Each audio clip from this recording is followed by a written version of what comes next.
Sholli wa sallim ala sayyidina Muhammadin wa ala alihi wa ashabihi wa man tabi'ahu bi ihsan ila yaumil Rabbi a'udzubika min hamazatish syayatin wa a'udzubika rabbi ay yahdurun. Tawali sama-sama dengan baca Sayyidul Istighfar. Allahumma anta rabbi la ilaha illa anta khalaq. Baik, silakan dibuka surah Al-A'raf ayat 23. Al-A'raf ayat 23. Halaman 153. Wa idza quri'al Qur'an fastami'u lahu wa ansitu la'allakum turhamun. Rasulullah sallallahu alaihi wasallam menyampaikan bahwa tidaklah seorang hamba duduk untuk membaca dan mendengarkan Al-Quran kecuali Allah akan berikan 4 kemuliaan kepadanya. Yang pertama, nazalat alaihimus sakinah, ketenangan, kedamaian, kebahagiaan Allah akan berikan kepadanya. Yang kedua, wahafathumul malaikah, malaikat akan membersamainya. Wa wasiyatuhur rahmah, dan rahmat Allah akan diturunkan.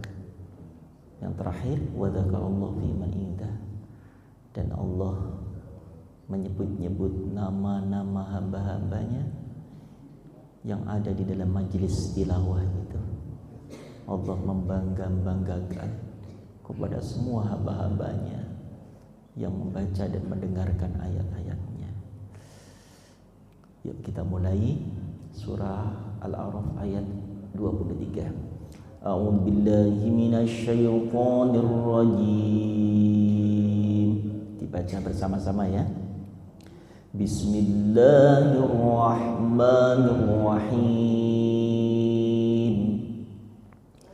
Qala rabbana zalamna anfusana wa illam taghfir lana wa tarhamna lanakunanna minal khasirin.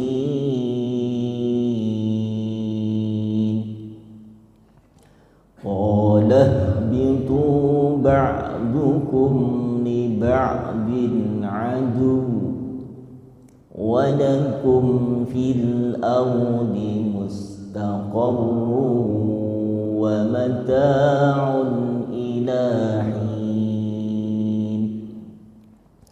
Qala fiha tahyawna wa fiha tamutuna wa minha tukhrajun.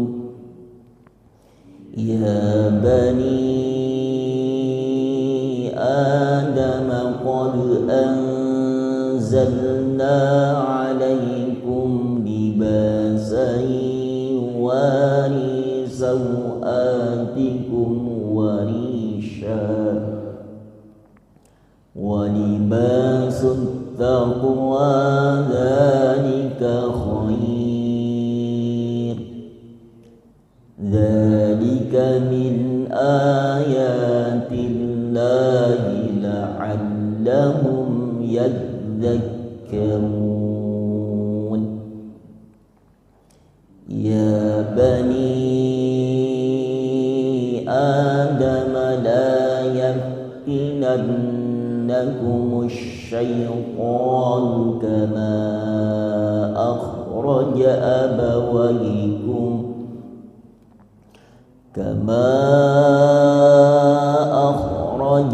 abawaykum minal jannati yanzi'u anhuma libasahuma liyuriyahuma sawatihima. Innahu yarakum huwa wa qabiluhu min haitsu la tarawnahum Inna ja'alna asyayatina awliya'a lilladhina la yu'minun wa idza fa'alu fahishatan qalu wajadna 'alayha aba'ana wallahu amarna biha qul inna allaha la ya'muru bil fahsya' ataquluna 'ala allahi ma la ta'lamun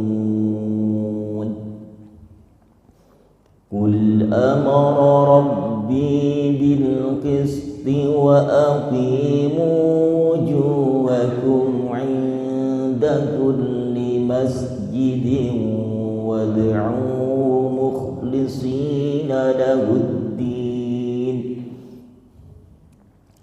kama bada'akum ta'udun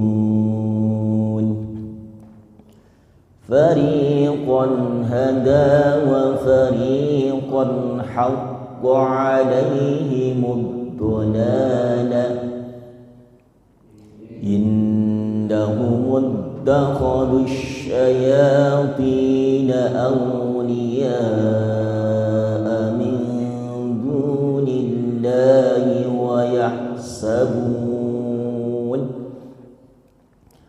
yahsabuna annahum muhtadun. Baik, kita akan kaji yang pertama di ayat 23. Diterjemahkan Mas Kamto ayat 23 sampai ayat 27.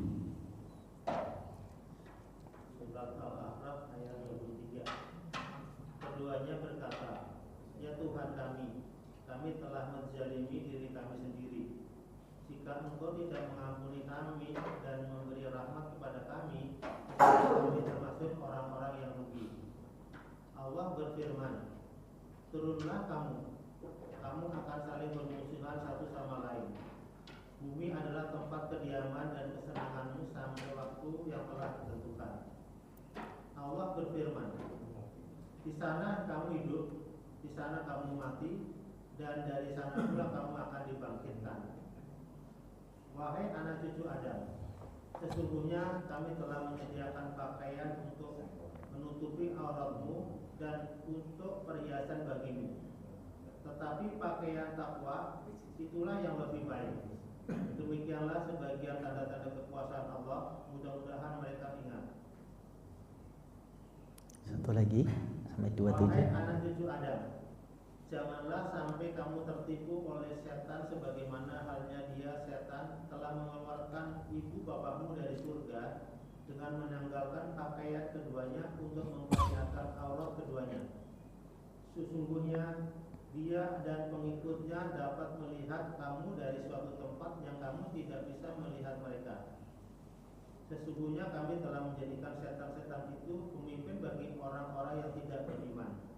Baik, bismillahirrahmanirrahim. Dari ayat sebelumnya, ayat 21, 22, 23 masih ada korelasi bahwa ketika Nabi Adam alaihissalam mendapatkan anugerah keistimewaan kemuliaan dari Allah, semua malaikat diperintahkan Allah untuk hormat kepada Nabi Adam. Bahkan iblis yang saat itu masih menjadi penasihat penduduk surga. Jadi iblis itu punya kedudukan yang mentereng, ayat. Dan Allah sudah ciptakan iblis sebelum Allah ciptakan Nabi Adam alaihissalam. Dalam satu riwayat itu 500 tahun iblis sudah di surga sebelum Allah ciptakan Nabi Adam. Nah, ketika saat Allah ciptakan Nabi Adam, kemudian Allah sampaikan wa id qulna lil malaikati isjudu li adama fasajadu illa iblis. Ada instruksi langsung dari Allah, hai para malaikat-malaikatku, aku ciptakan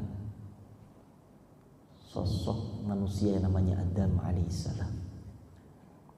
Malaikat juga sempat komentar, menyampaikan satu pertanyaan kepada Allah, ya Rabb,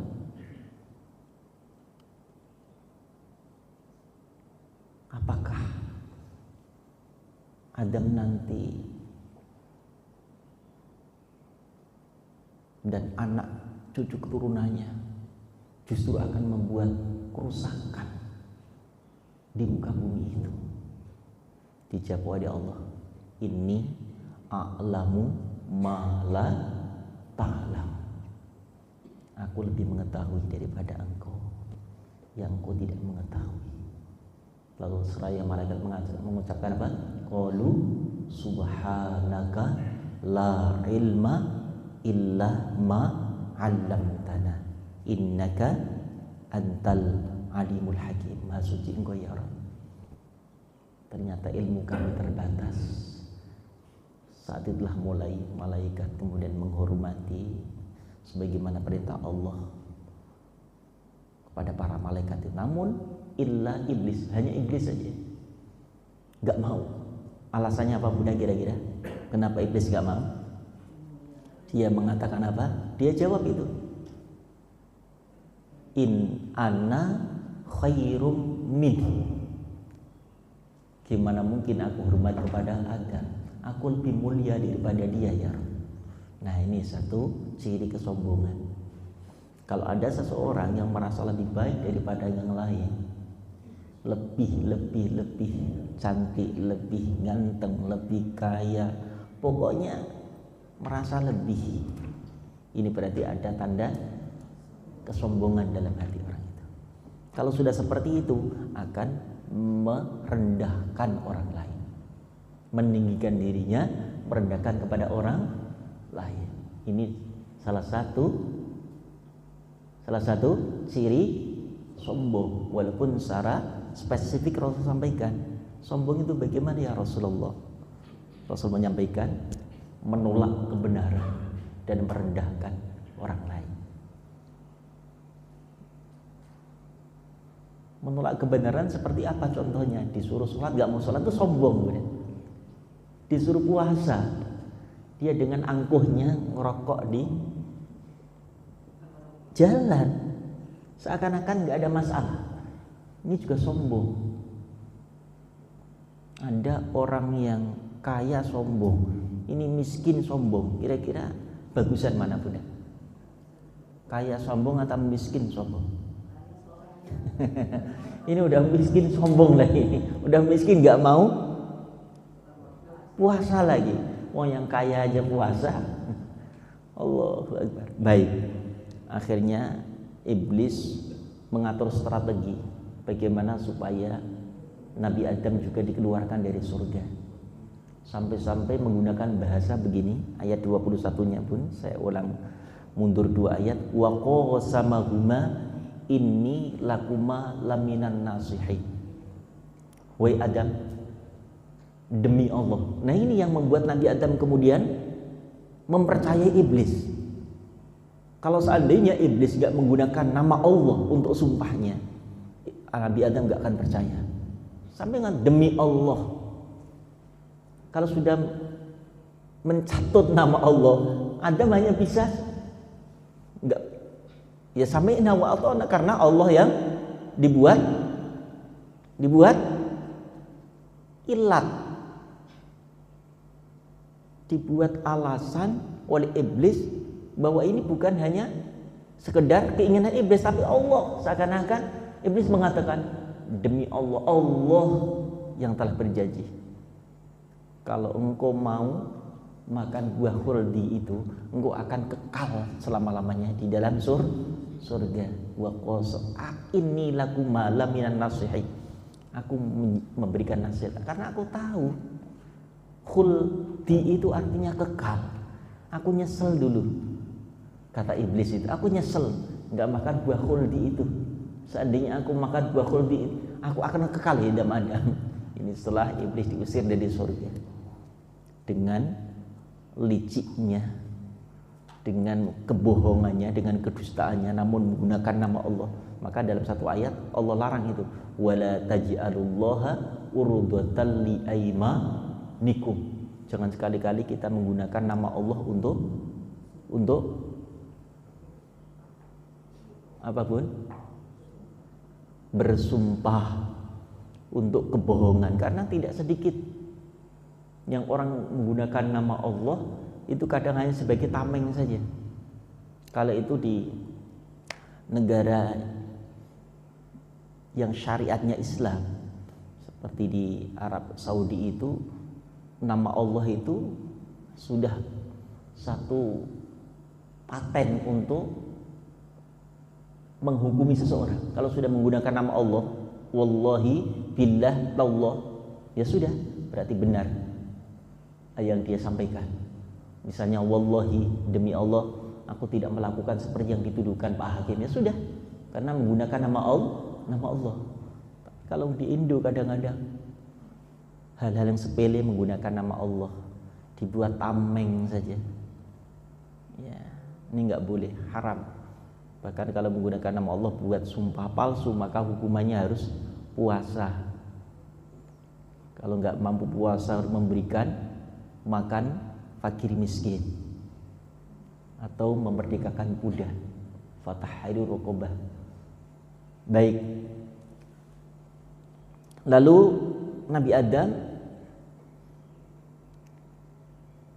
dengan rasa, sebenarnya ada rasa penasaran juga.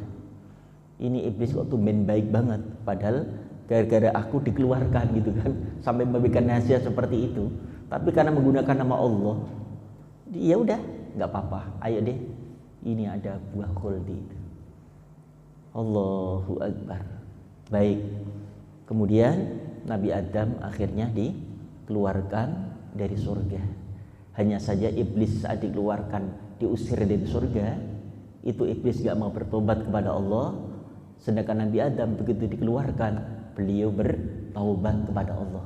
Dan karena sayang Allah, cinta Allah, dengan taubatnya Nabi Adam, sampai kalimat senandung untuk mengucapkan penyesalannya itu diajarkan oleh Allah, yaitu dalam surah Al-A'raf ayat 23 itu.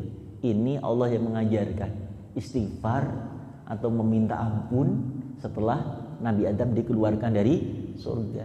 Ya sudah, aku keluarkan ya Adam. Ini kalau engkau mau istighfar kepadaku, ini baca. Lalu aku sediakan tempat kamu di dunia. Aku sudah siapkan kok hamparan tanah yang luas, penuh dengan segala fasilitas dan sarana. Engkau bisa hidup di sana.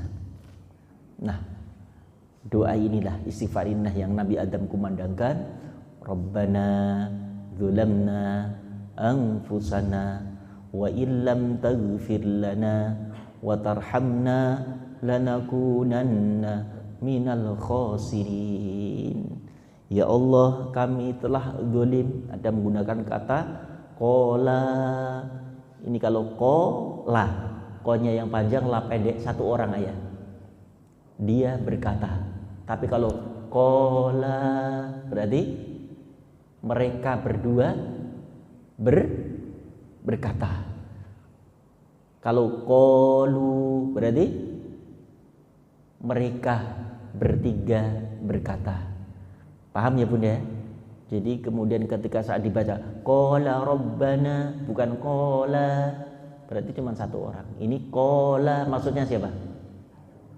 Nabi Adam dan Siti Hawa. Tapi Bunda tidak usah baca dari qala, cukup dari rabbana dzulamna anfusana wa illam taghfir lana wa tarhamna lanakunanna minal khasirin.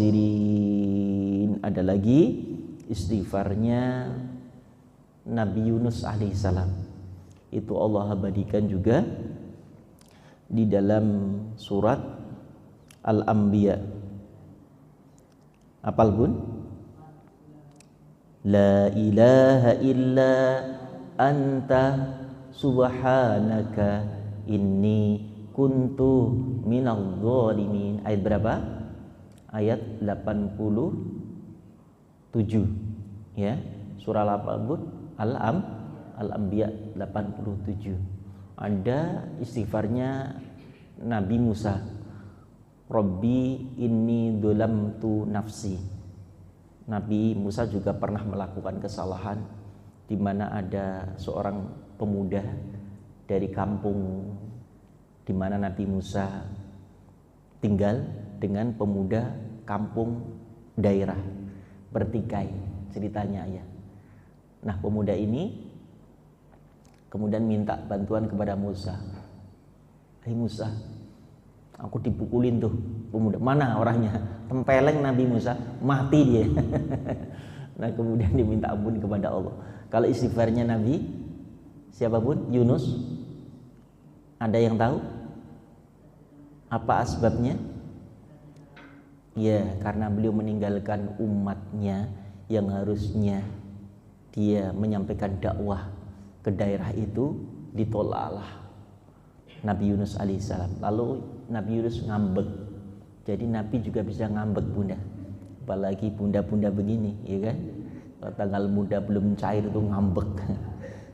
Nah, ini ngambeknya Nabi Yunus, kemudian meninggalkan umat itu dengan harapan, masih banyak kok kampung yang mau menerima saya. Orang PTN katanya. Begitu nyebrang laut, ternyata apa yang terjadi? Kapal oleng, keputusan nahkoda harus ada yang diturunkan. Kalau tidak, maka resikonya lebih besar. Mau nggak mau penumpang terakhir siapa itu? Di antara Nabi Yunus diundi. Siapa yang keluar namanya, maka mau nggak mau harus dilempar ke lautan. Allahu Akbar. Ternyata Nabi Yunus selalu keluar namanya. Ini skenario Allah, cara Allah saja. Di perut ikan itulah, ya, tidak kemudian tenggelam di lautan, tapi ada sosok ikan yang menelan, bukan mengunyah. Untung nggak dikunyah, hanya ditelan saja. Di dalam perut ikan itulah, dalam satu riwayat itu 40 hari 40 malam beliau hanya meminta dan memohon kepada Allah juga ampunan. La ilaha illa anta subhanaka inni kuntu minadh dhalimin. Ya Rabb, tidak ada Tuhan kecuali Engkau. Maha suci Engkau, hamba zalim ya Rabb, hamba zalim ya Rabb.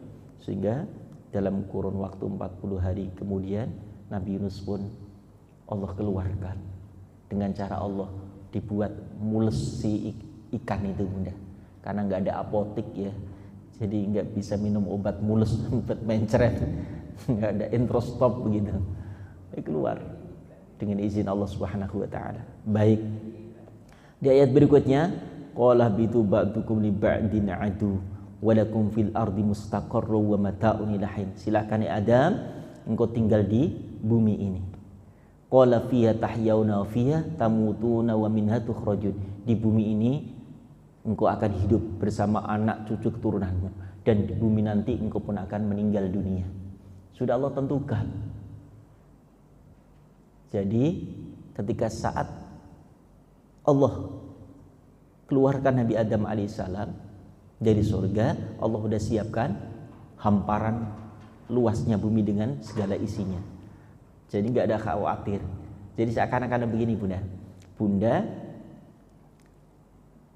disuruh tuh, ya, disuruh suami pergi sana, ya kan, ke kampung. Nih bekalnya nih, tak kasih bekal. Di sana sudah ada rumah, sudah ada fasilitas sarana. Engkau bisa kok tinggal di sana, nggak usah lama-lama. Ya, misalnya setahun saja. Bapak mau hijrah, ya, mau dakwah. Nah, ini satu hal yang bukan kemudian murka Allah, karena Allah sendiri yang sudah menyiapkan fasilitas sarana itu.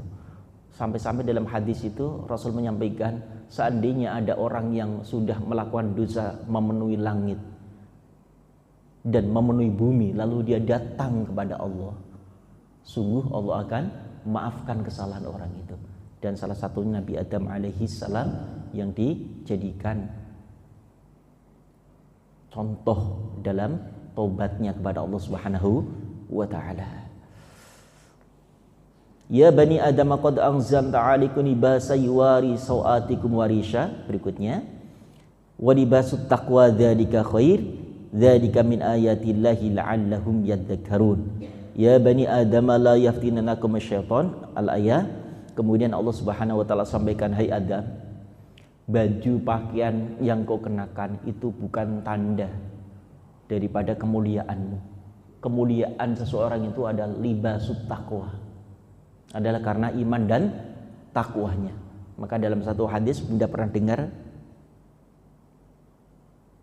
Allah tidak memandang karena wajahmu, karena hartamu, karena apalagi pangkatmu, tapi walakin Allah yang ila qulubikum wa taqwakum.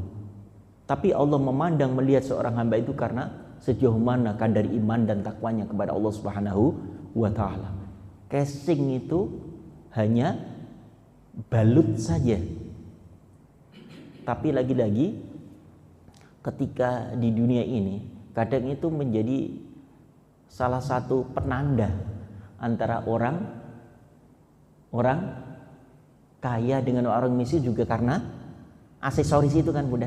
Coba kalau Bunda kondangan, Bunda sering kondangan kan? Yang satu dengan pakaian yang lek, sementara Bunda ketemu dengan saudara-saudara Bunda yang hanya dengan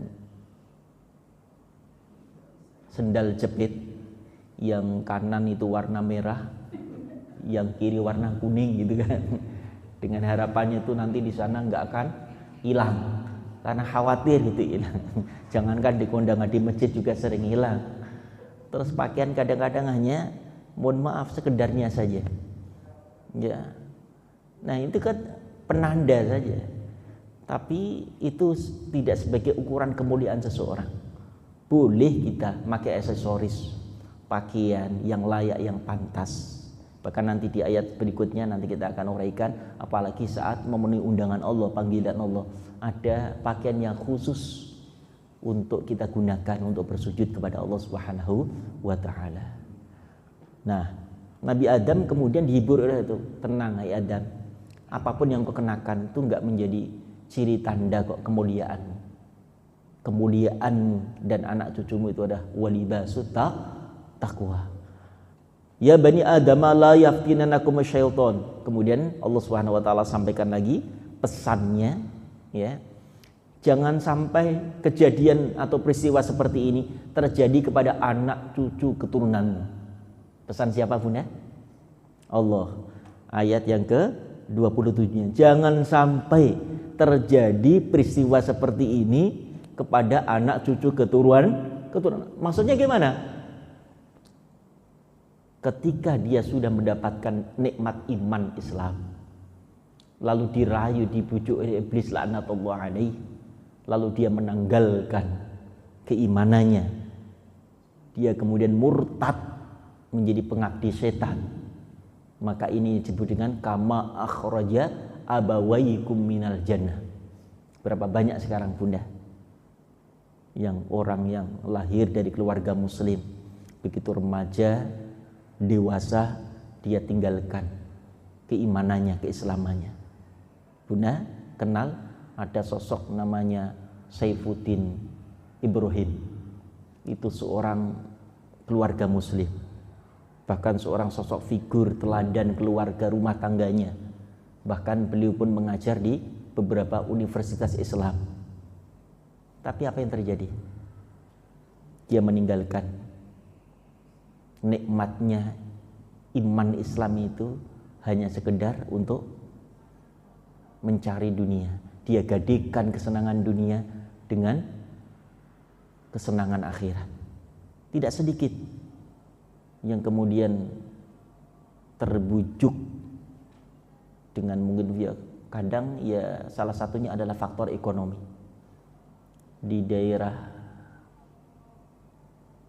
Telomoyo, udah pernah dengar ya? Daerah Telomoyo. Mana, Bun? Iya. Kalau pokoknya Yoyo itu Jawa. Termasuk nama orang kalau OO itu Jawa. Ya. Soeharto, Soekarno, Joko Widodo. Siapa lagi itu? Yang presiden sebelum Jokowi siapa? Ya, Yudhoyono. Itu all semua. Ustadz tahun lalu ada reuni di daerah sana, Bunda. Rumah masih jarang karena lokasinya yang memang tidak datar, tidak rata, pegunungan, berjauhan. Sang Ustadz kemudian menyampaikan, di sini ya Ustadz ada beberapa misionaris yang sengaja mendekati jamaah kita, yang mereka memberikan modal, Bunda. Diberikanlah tempat usaha, ya gerobak mie ayam, gerobak bakso, kemudian diberikan motor dan seterusnya. Anak-anaknya disekolahkan, tapi dengan syarat apa? Tinggalkan Islam. Dan ternyata sudah 30% di daerah situ. Awalnya mayoritas Muslim. Nah ini kan sedih kita. Maka ada ungkapan kadal fakru ayyakuna kufron. Hampir saja kefakiran itu menjadikan orang itu menjadi kafir.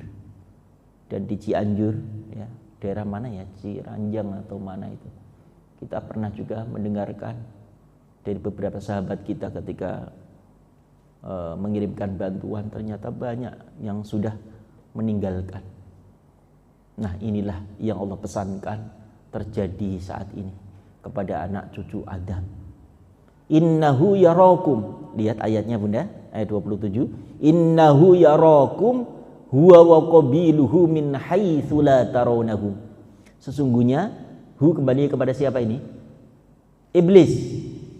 Yarakum, dia melihatmu, huwa wa qabiluhu, dan semua iblis, tidak hanya bapaknya saja, semua iblis itu melihat tingkah, pola, gerak aktivitas manusia, sedangkan min haitsu la tarawnahum, sedangkan engkau tidak bisa melihat iblis.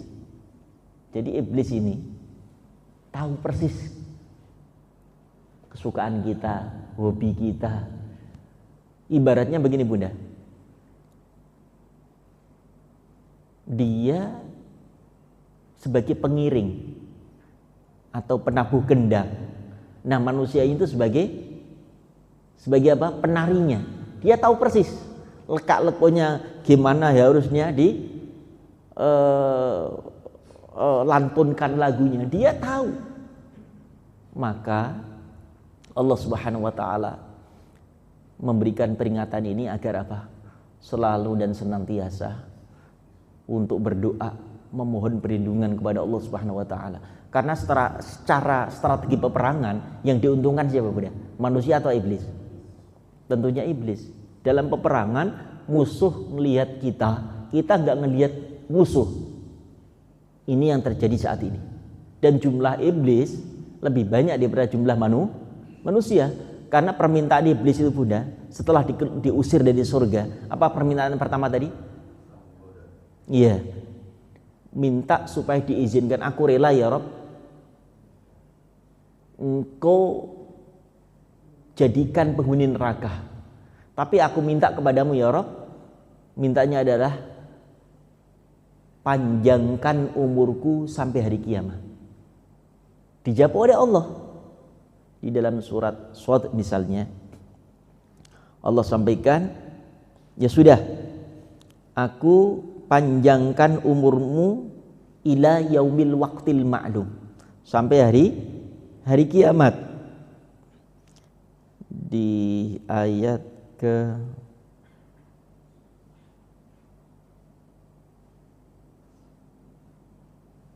nah ini pun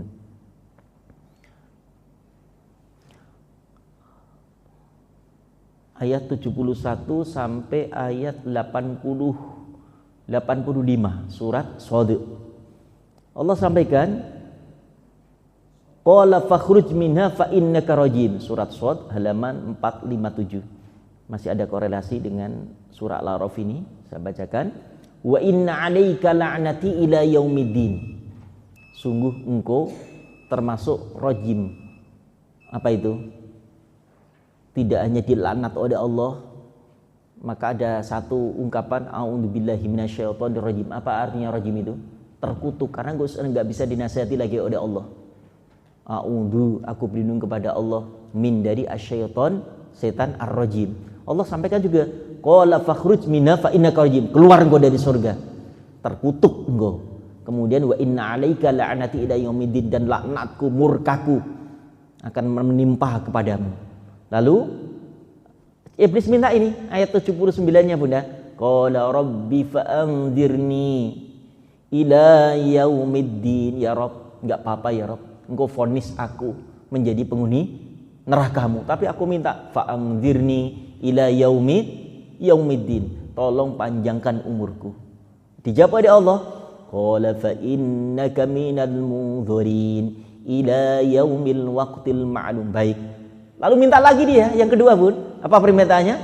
Qala fa bi izzatika la ughwiyannahum ajmain. Izinkan ya Allah, demi keagunganmu, demi kemuliaanmu, izinkan kami, kata si iblis, untuk menggoda, menyesatkan hamba-hambamu. Apa kata Allah? Illa ibadaka minhumul mukhlasin, qala fal haqqu wal haqqu aqul. Silahkan. Sampai Allah kemudian, la'amla'anna jahannama minal jinnati wan nasi ajma'in. Ayat yang ke 80-nya, akan aku penuhi neraka jahanam dengan dirimu dan orang-orang yang bisa engkau goda, sehingga orang-orang itu mengikuti jejakmu, mengikuti langkahmu, mengikuti perbuatanmu. Na'udzubillah min dzalik. Maka terus Bunda, kita tahu bahwa lemahnya kita, tapi dengan kekuatan doa iblis gak mampu ya untuk menggoda kita, tidak mampu untuk membujuk, merayu kita dengan segala hal. Sampai-sampai Rasulullah ajarkan doa setiap dalam aktivitas kita. Mulai masuk kamar mandi, kita disuruh doa. Keluar kamar mandi, kita suruh doa. Kita makan, suruh doa. Kenapa? Kalau tanpa melibatkan Allah dalam segala aktivitas kita dengan doa itu Bunda, maka iblis akan ikut bersama kita. Termasuk tidur. Kalau kita nggak doa, boleh jadi iblis ikut dalam selimut kita. Karena selalu mengincar. Dia mencari lengah kita. Begitu nggak doa, maka dia akan menikmati apa yang kita makan.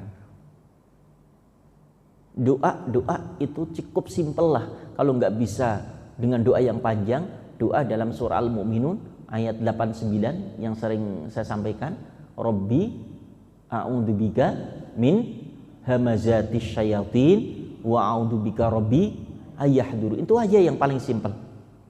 Ya Allah, hamba berlindung kepadamu min hamazatis syayatin, dari godaan iblis, wa a'udzubika rabbi ayahdurun, dan aku berlindung kepadamu ya Rabb dari kedatangan, dari apa?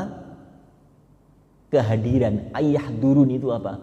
Jangan sampai ikut dalam, misalnya tidur, ikut dalam apalagi aktivitas apapun, sehingga menjadi terhalang, terhijab dengan kekuatan doa itu. Coba Bun, doanya gimana? Rabbi a'udzubika. Surat apa itu Bunda? Ayat 97. Surah Al-Mu'minun ayat 90. Siapa yang mengajarkan doa ini? Allah, agar kita selalu dalam lindungannya. Karena Allah sudah minta supaya kita doa dengan doa yang diajarkan, maka sudah tanggung jawab sepenuhnya Allah untuk melindungi kita. Karena apa? Kita mengikuti kemauannya Allah. Jangankan Allah yang kita minta, Mohon maaf, Bunda kemarin mudik nggak? Kalau nggak punya kampung jangan mudik. Ya. Itu kadang-kadang kan begitu ya, Bang, tolong ya saya mau mudik. Itu ada rumah, ya, ditengok-tengok. Itu ada satpam sampai bolak-balik, pagi nengok, siang nanti nengok lagi, sore nanti nengok lagi, malam pun nggak tidur demi untuk nengokin, jagain rumah yang dipasrahkan ke satpam itu. Allah khairul hafidin, yang terbaik penjaga, yang ketika seorang hamba sudah menyerahkan dirinya secara totalitas dengan doa yang diajarkan Allah, maka tanggung jawab Allah akan melindungi kita. Bahkan ada doa-doa khusus, diantaranya minimal lah pagi dan petang. Itu doa-doa yang insya Allah iblis tidak mampu untuk merayu, menggoda kita, apalagi ikut dalam aktivitas kita. Allah akan selalu siapkan hijab benteng sehingga iblis tidak bisa apa-apanya, melihat, menonton saja. Nah, inilah kekuatan doa diantaranya. Baik, bismillahirrahmanirrahim. Terakhir diterjemahkan Mas Kamto, masih ada 3 ayat lagi.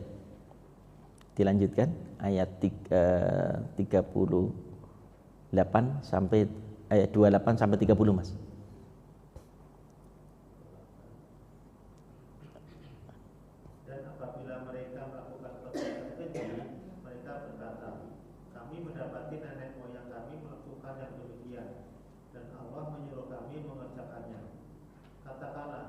Sesungguhnya Allah tidak pernah menyuruh berbuat keji. Mengapa kamu membicarakan tentang Allah apa yang tidak kamu ketahui? Katakanlah, Tuhanku menyuruhku berlaku adil. Hadapkanlah wajahmu kepada Allah pada setiap sholat, dan sembahlah Dia dengan mengikhlaskan ibadah semata-mata hanya kepadanya. Kamu akan dikembalikan kepadanya sebagaimana kamu diciptakan semula. Satu lagi sampai 30. Sebagian diberinya petunjuk dan sebagian lagi sepantasnya menjadi sesat. Mereka menjadikan setan-setan sebagai pelindung selain Allah. Mereka mengira bahwa mereka mendapat petunjuk. Nah, ini hati-hati Bunda. Sepertinya aksesorisnya adalah seorang kiai, seorang ulama, jenggotnya panjang, jubahnya ngelewer, tongkat, pakai kacamata hitam, tasbihnya juga sampai 1 meter. Aksesorisnya menunjukkan seseorang sosok yang membuat orang itu tertipu. Tapi ternyata apa? Amaliyahnya bukan amaliyah yang diajarkan Allah dan Rasulnya. Bahkan wayahsabuna annahum muhtadun. Masyarakat itu menyangka dia adalah orang yang bisa memberikan bimbingan kepadanya. Tapi ternyata tersesat. Kenapa? Innahum muttakhadus syayatin auliya. Dia menjadikan setan sebagai penolongnya. Ada enggak begitu Bunda? Ada. Namanya apa? Dukun. Atau disebut kalau masyarakat itu namanya paranormal. Ya, guru spiritual, apapun namanya. Tapi selama dia tidak pernah sujud kepada Allah, tidak pernah membaca ayat-ayat Allah, walaupun toh dengan segala kedikjayaannya atau mungkin sesuatu yang di luar logika bisa dilakukan, misalnya bisa terbang, ya kan, terus bisa jalan di atas air, nggak usah kagum, ya. Kalau terbang burung aja bisa terbang, dia bisa jalan di atas air, ikan aja bisa renang. Artinya itu untuk meyakinkan supaya apa? Orang-orang itu percaya bahwa dia punya sesuatu yang bisa menjadikan seorang itu akan ikut kepada dia. Tapi inilah strategi iblis yang menjadikan kemudian dia tidak lagi meminta bersandar memohon kepada Allah, tapi kepada sosok yang punya segala kemampuan spiritualnya ini. Tidak sedikit seperti itu Bunda. Bahkan dijanjikan nanti kalau sudah di sini nih, di perguruan ini, di padepokan ini, udah orang akan terkesima melihat wajahmu. Orang akan terkesima melihat auramu, dan seterusnya. Nah, ini yang disebut dengan auliya, innahum mutakhadhu syayatin auliya min dunillah wa yasabuna annahum muhtadun. Berapa banyak sekarang terjadi di berbagai daerah. Kadang-kadang hanya ingin sekedar nyari popularitas untuk mendapatkan karir yang supaya karirnya cemerlang. Dia melakukan sesuatu ritual yang menyalahi aturan. Bahkan kemarin saya di Hong Kong, di daerah Wance atau mana itu lupa. Ustadz berzikir bunda, awali ayo bunda semua berzikir. Karena zikir itu adalah connect kita dengan Allah.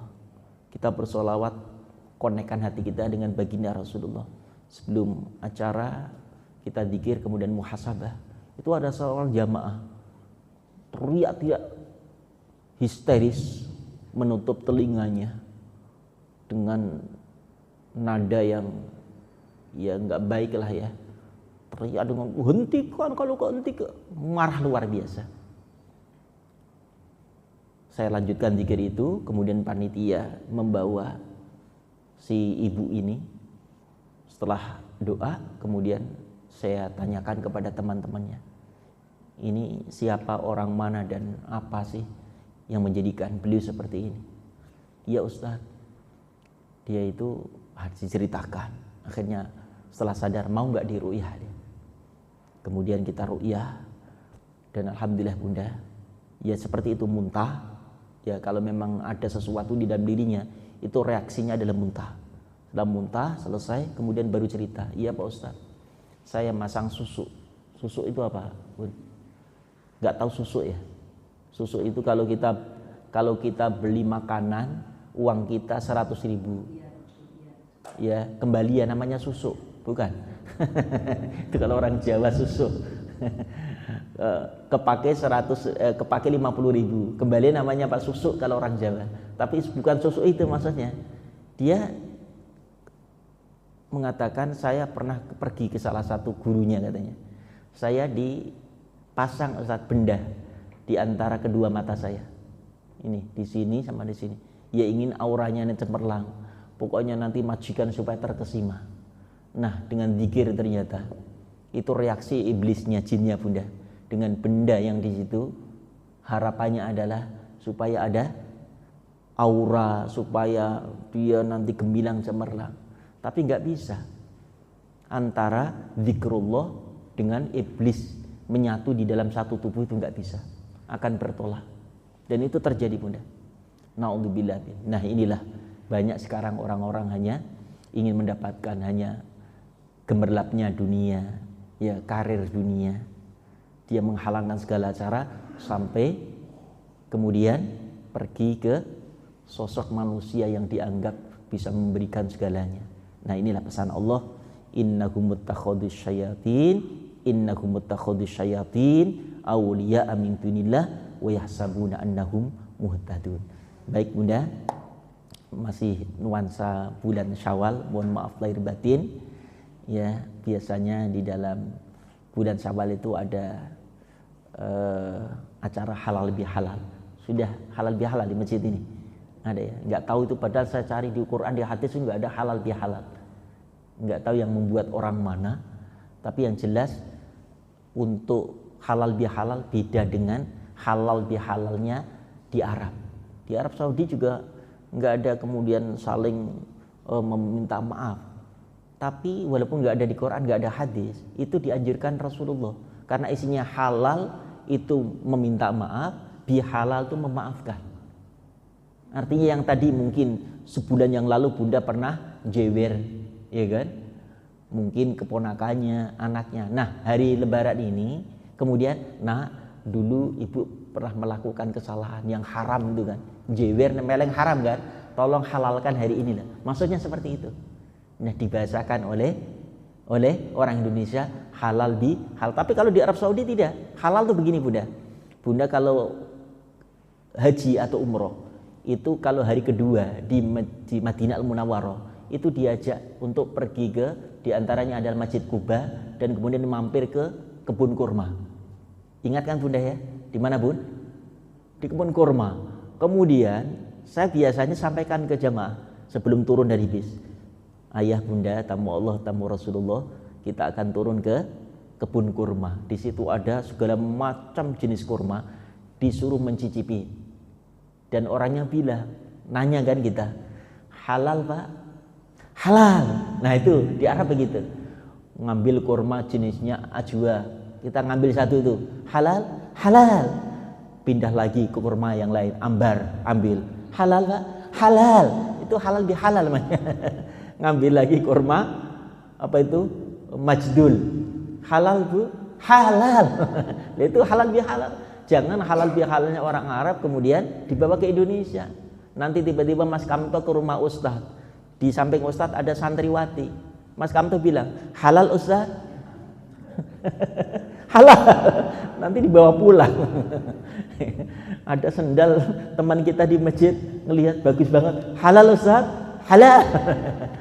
Beda ungkapan halal bihalal. Ya, yang jelas beda di antara halal bihalal di Arab Saudi. Yang jelas kita niatnya adalah saling memaafkan. Untuk itu juga Bunda mohon maaf lahir batin. Tidak ada salah khilaf, kata-kata sikap selama ya Ustadz membersamai Bunda. Tentunya tidak hanya lisan, kadang-kadang juga hati, kotornya hati. Kemudian ya pikiran, mudah-mudahan Allah jernihkan, Allah beningkan dengan saling memaafkan ini. Insya Allah satukan hati kita, tidak ada kebencian, kedengkian di antara kita, sehingga insya Allah amal kita pun utuh sampai bisa membersamai kita, pertemuan perjumpaan kita dengan Rabb Azza wa Jalla. Karena salah satu yang bisa menghalangi atau hilangnya pahala amal itu adalah hablum minallah kita bagus, tapi hablum minanas ternyata tercoreng, bahkan belum meminta maaf kepada orang yang pernah kita sakiti, maka menjadi penghalang masuk surga itu. Ya, baik, yuk kita akhiri dengan baca doa. Allahumma shalli wa sallim ala sayyidina Muhammad wa ala ali sayyidina Muhammad alhamdulillahirabbil alamin. Allahumma nawwir qulubana bi nuril Qur'an, zain akhlaqana bi jahil Qur'an, hasin amalana bi dzikril Qur'an, bayyid wujuhana bi barakatil Qur'an, najjina minan nar bi karamatil Qur'an, adkhilnal jannata bi syafaatil Qur'an. Ya Allah ya Rabbana, ampuni dosa kesalahan kami, ampuni dosa ayah ibu kami, rahmati beliau, sayangi beliau, muliakan, bahagiakan beliau dunia akhirat. Ya Allah ya Rabbana, jadikan setiap ayat zikir kami kepadamu, zikir kami kepadamu ya Rabb, zikir kami kepadamu, zikir menjadi cahaya hati kami yang menyinari hati anak-anak cucu keturunan kami. Jadikan pelita dalam hidup kami, pelita dalam rumah tangga kami, keluarga kami. Jadikan ya Rabb penerang di alam kubur nanti, penerang di alam kubur nanti. Engkau jadikan syafaat kelak di hari kiamat. Bimbing terus kami ya Rabb dalam kenikmatan iman, Islam hingga akhir hayat kami. Wafatkan kami semua dalam keadaan husnul khotimah, husnul khotimah, husnul khotimah. Hadiahkan untuk kami ya Rabb anak cucu keturunan yang soleh solehah, anak cucu keturunan yang soleh solehah. Rabbana atina fid dunya hasanah wa fil akhirati hasanah wa qina adzabannar. Alhamdulillahi rabbil alamin. Mohon maaf lahir batin. Subhanaka bihamdika asyhadu an la ilaha illa anta astaghfiruka wa atubu ilaik. Yuk kita raih pahala haji umrah dengan salat suruk dan bisa sambung dengan salat duha. Assalamualaikum warahmatullahi wabarakatuh.